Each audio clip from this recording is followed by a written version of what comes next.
আসসালামু আলাইকুম রহমতুল্লাহি বারকাতু। আমি doctor Kamal Hossain, consultant homeopathic medicine. আজকে যে বিষয়গুলো নিয়ে আলোচনা করব সেই বিষয়গুলো হচ্ছে যে টিউব ব্লক, পিসিওএসের সমস্যা, পিসিওডির সমস্যা, সিস্টের সমস্যা, থাইরয়েডের সমস্যা সবই আমার আছে। তাহলে কি আমি মা হতে পারবো না? দেখেন, যত জটিল জটিল রোগ বললেন সবগুলোই আপনার মধ্যে আছে। রোগের প্রশ্ন নিয়ে আলোচনা করছি। আল্লাহ হচ্ছে দেওয়ার মালিক।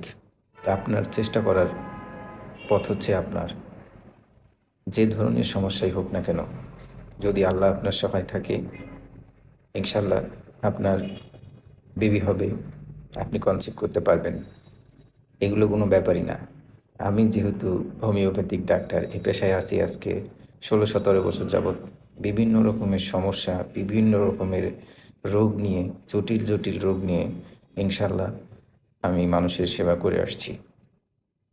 তো হোমিওপ্যাথিক এমন একটা মেডিসিন যে ওষুধে কাজ হবে ইনশাল্লাহ, যদি সঠিক ওষুধ দেওয়া যায়।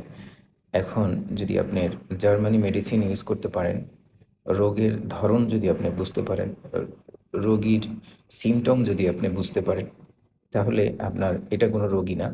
আপনার এই সমস্যা দ্রুত রিকভারি হবে, ইমপ্রুভ হবে, সহজ হবে। সেক্ষেত্রে একটু সময়ের দরকার। আপনার অনেকে আছেন রোগীর ধৈর্য নাই। অনেক চিকিৎসা করানোর পরে লাস্টে যখন হোমিওপ্যাথিক ডাক্তারের কাছে আসছেন, ধৈর্য থাকে না। ২ মাস, ৩ মাস, ৪ মাস, মিনিমাম ৫ মাস, যত জটিল রোগী আছে, যত ক্রনিক ডিজিজ রয়েছে, একটু ধৈর্য ধরে ওষুধ খেতে হবে। এখন আসি পিসিওএসের কথা। পিসিওএসটা আসলে কি? এটা একটি হরমোনজনিত সমস্যা। এটার মধ্যে কি হয়? যেমন আপনার জরায়ুতে বা ওভারিতে যেটাকে বলি ছোট, ছোট সিস্ট হয়। যেটাকে বলি অনেকগুলো টিউমার থাকে। এই টিউমারের কারণে আপনার কনসিভ হয় না। শরীর মোটা হয়ে যায় এবং আপনার অবাঞ্ছিত লোম দেখা দেয় হাতে, গায়ে, মুখে, পিঠে এবং কিছু, কিছু জায়গায় কালো, কালো হয়ে যায়। মোট কথায় আপনার হরমোনটা পুরুষের মতো হরমোনে পরিণত হয়ে যায়। আপনার দেখতে পুরুষের মতো দাড়ি, গোঁফ সবই হয়। আপনার শেভ করা লাগে, ওষুধ খান, কাজে লাগে না। তো পিসিওএসের যে কথাগুলো বলবো, পিসিওএসের মূল হচ্ছে মেডিসিন, ডায়েট প্ল্যান এবং হচ্ছে আপনার অভ্যাস, যে বদ অভ্যাসগুলো আছে, এই বদ অভ্যাসগুলো আপনাকে চেঞ্জ করতে হবে, পরিবর্তন করতে হবে। তাহলে আপনি কি করতে পারবেন? বেবি কনসিভ করতে পারবেন। যেমন আমি যেটা করি, আমি ১ম এই ধরনের সমস্যা যখন আসে, যে মা-বোনেরা আমার কাছে আসেন, তাদেরকে আমি ১ম হচ্ছে নাম্বার 1, তার শরীরে কি, কি ধরনের সমস্যা রয়েছে, কি, কি ধরনের কষ্ট রয়েছে, এর উপর ভিত্তি করে আমি ডায়েট করে দেই। সেটা ২ মাসের হতে পারে, ৩ মাসের হতে পারে, ৫ মাসের হতে পারে, ৬ মাসের হচ্ছে, ডায়েট তার লাগবেই। আরেকটা জিনিস আছে, সেটা হচ্ছে যে আপনার এক্সারসাইজ। এক্সারসাইজের কোনো বিকল্প নাই। এক্ষেত্রে আপনাকে এক্সারসাইজ করতেই হবে। সেই এক্সারসাইজ যে প্ল্যান, আপনার বডি কন্ডিশন অনুযায়ী কী, কী এক্সারসাইজ আপনার স্যুট করবে সেটা আমি করে দেই। তারপরে আসছে হচ্ছে দেন হচ্ছে যে মেডিসিন। মেডিসিনটা হচ্ছে এমন যে মেডিসিনটা আপনি কিভাবে খাবেন, কখন খাবেন, আপনার শরীরে কী, কী কন্ডিশন, আপনার কী, কী সিমটম আছে, কী, কী লক্ষণ রয়েছে, তার উপরে ভিত্তি করে মেডিসিনটা আসবে। সেখানে ৫ টা হতে পারে, ১০ টা হতে পারে এবং আরও কম হতে বা বেশি হতে পারে। এই মেডিসিনগুলো সকাল, দুপুর, বিকাল এবং একেকটা সময়ে ভাগ করে লেখা থাকবে। আপনারা এভাবে খাবেন। তাহলে আপনার সমস্যার রিকভারি আস্তে, আস্তে রিকভারি হবে এবং আপনি সন্তান গ্রহণ করতে পারবেন, সন্তান অ্যাকসেপ্ট করতে পারবেন, মানে কনসিভ করতে পারবেন। এরপরে আছে যেমন থাইরয়েড। থাইরয়েড যদি থাকে, সেক্ষেত্রে আপনার আপনার কনসেপ্ট করতে সমস্যা হয়, মিন্স অনিয়ম হয়ে যায়। তো কী করতে হবে? ধরেন একজন মানুষের থাইরয়েড আছে হচ্ছে যে আপনার ১৪, ১৫, ২০, ৩০ এরকম থাকে। তো সেক্ষেত্রে আপনি কনসিভ হবে না। থাইরয়েড নিয়ন্ত্রণে আনতে হবে। থাইরয়েড যদি নিয়ন্ত্রণে আসে, সেক্ষেত্রে থাইরয়েড যদি আপনি কনসিভ করতে চান, সেক্ষেত্রে আপনার থাইরয়েড আসতে হবে 2.6, 2.5 এর মধ্যে থাকতে হবে। তাহলে আপনার কনসিভ হবে ইনশাআল্লাহ। তো সেক্ষেত্রে কী করতে হবে? আপনাকে সেম, যে আপনার ডায়েট প্ল্যান লাগবে, এক্সারসাইজ প্ল্যান, দেন মেডিসিন। এরপর হচ্ছে যে আপনার ডায়েট প্ল্যানের মধ্যে সমস্ত কিছু দেওয়া থাকবে। আপনি কখন ঘুমাবেন, কখন কি করবেন, কখন খাবেন, কোনটা খাবেন না, কি করবেন। দেন সমস্ত কিছু আপনার কন্ডিশন অনুযায়ী, আপনার লক্ষণ অনুযায়ী, আপনার সিমটম অনুযায়ী আমি ডায়েট করে দেই। এরপর আছে টিউব ব্লক। দেখেন টিউব ব্লকের বিষয়টা হচ্ছে যে অনেক কারণে হয়ে থাকে। এটা আজকে অনেক আমি ভিডিও বানিয়েছি, ভিডিও করেছি। টিউব ব্লক যদি থাকে, ২ টা টিউব ব্লক থাকলে আপনাকে আসলে কি বলবো জানি না। ২ টা টিউব ব্লক থেকে আপনার সহজে বাচ্চা হয় না। একটা থাকলে, একটা ব্লক থাকলে, একটা খোলা থাকলে আমরা এরকম অনেক মানুষ আছে যে বাচ্চা হয়েছে একটা টিউব নিয়ে। সেক্ষেত্রে আপনার টিউবটা সুস্থ থাকতে হবে, টিউবটা ভালো থাকতে হবে, কন্ডিশন ভালো থাকতে হবে, আপনাকে ফিট থাকতে হবে।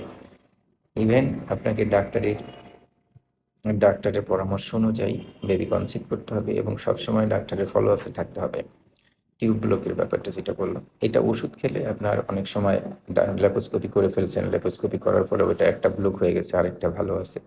তো সেক্ষেত্রে আমি বলব যদি আপনি নিয়মিত ডাক্তারের হোমিওপ্যাথিক একজন অভিজ্ঞ ডাক্তারের ফলো আপে থাকেন, তাহলে আপনি বাচ্চা হবে। আরেকটা হচ্ছে যেমন আপনার পিসিওডি, এইটাও সংবহনজনিত সমস্যা। এজ মানে জরায়ুর বা ওভারির সমস্যা। সেম সমস্যা, আপনার ওজন বেড়ে যাবে, আপনার মিন্স ক্লিয়ার হবে না, আপনার মেজাজ খিটখিটে থাকবে। আপনি কোনো কাজে ভালো লাগবে না। দীর্ঘদিন সন্তানের জন্য চেষ্টা করছেন, বাচ্চা হচ্ছে না। তো এটার জন্য আপনার ডায়েট, মেডিসিন এবং এক্সারসাইজ ৩ টাই লাগবে। ৩ টা ছাড়া উপায় নাই। শুধু মেডিসিনে আপনার এগুলোতে কাজ হবে না। আমি গ্যারান্টি সহকারে বলব যে আপনি শুধু মেডিসিনের উপর নির্ভর করে এগুলো ঠিক করতে পারবেন না। আপনাকে হ্যাবিট চেঞ্জ করতে হবে। পিসিওস, পিসিওডি, থাইরয়েড, এরপরে হচ্ছে টিউব ব্লক, এই ধরনের সিস্ট, আবার আছে যেমন সিস্টের কথা। এখন শতকরা প্রায় ৫০ থেকে ৬০ জন মহিলা মানুষের সিস্ট ধরা পড়ছে। সিস্ট কি? ছোট, ছোট একটা থলি, যেমন আপনার ডিম্বাশয়ে চারপাশে সে ঝুলে আছে। তো এটা থাকলে মাঝে মধ্যে কি হয়? আপনার সহবাসী অনিচ্ছা চলে আসে। তারপরে হচ্ছে সাদা স্রাব হবে। এরপরে প্রচণ্ড পেইন করতে থাকে, মিন্স অনিয়ম হয়। তো কারো ১২ সেন্টিমিটার, ১৪ সেন্টিমিটার, ১০ সেন্টিমিটার নিয়ে ব্যথা পান, কষ্ট পান, অপারেশন করতে ভয় পাচ্ছেন। তো এখন এটা অনেক বড় হয়ে গেছে। ১০ সেন্টিমিটার, ১২ সেন্টিমিটার বিশাল বড় হয়ে গেছে। তো আপনাকে অপারেশনই করতে হবে। অপারেশন বলতে যে ল্যাপ্রোস্কোপি করতে হবে। ল্যাপ্রোস্কোপি করে আপনাকে এটা ফেলে দিতে হবে। ইভেন পাশে যদি অনেক ছোট বড় অনেকগুলো থাকে, ছোটগুলো করার দরকার নাই, বড়গুলো রিমুভ করে ফেলতে হবে। তখন দেখা গেলো যে রিমুভ করছেন, ল্যাপ্রোস্কোপি করার পরে এখন আর বাচ্চা হচ্ছে না। সেই ক্ষেত্রে আমরা যেটা করি, আপনাকে ওই ডায়েট প্ল্যান বানিয়ে দেই। তারপর হচ্ছে যে এক্সারসাইজ আছে, কিছু সুন্দর, সুন্দর এক্সারসাইজ আর কিছু সুন্দর, সুন্দর মেডিসিন রয়েছে। তো এই মেডিসিনগুলো যখন খাবেন, এক্সারসাইজ করবেন, ডায়েট অনুযায়ী চলবেন। চললে অনেক সময় ৪-৫ মাসের মধ্যে, ৩-৪ মাসের মধ্যে অনেকেই কনসিভ করে ফেলেন। তো সেক্ষেত্রে কনসিভ করার পরে আপনাকে প্রপার গাইডলাইনের মধ্যে থাকতে হবে, নিয়মের মধ্যে থাকতে হবে। দেন আপনার সমস্যা হবে না। আর যদি নিয়ম না মানেন, তাহলে সমস্যা হবে। পিসিওএস থাকলে, তারপরে থাইরয়েড থাকলে, পিসিওডি থাকলে, ব্লক থাকলে এবং সিস্ট থাকলে আপনার বাচ্চা হবে। ভয়ের কিছু নাই। নিয়ম মানতে হবে, নিয়ম পালন করতে হবে। যদি আপনি করেন, আপনার বাচ্চা হবে। তবে যে গাইডলাইনগুলো বললাম, একজন মানুষ, সবাই তো মানুষ। আপনি চেষ্টা করলেই পারবেন। অনেক ক্ষেত্রে আছেন মা-বোনেরা যে জব করেন, ব্যাপার না। জবের মধ্যেও আছে যে জব করেন, পরিশ্রম করেন, যাই করেন না কেন, আপনার নিয়মের মধ্যে চলতে হবে। ওইভাবেই হচ্ছে আমরা ডায়েট করে দেই।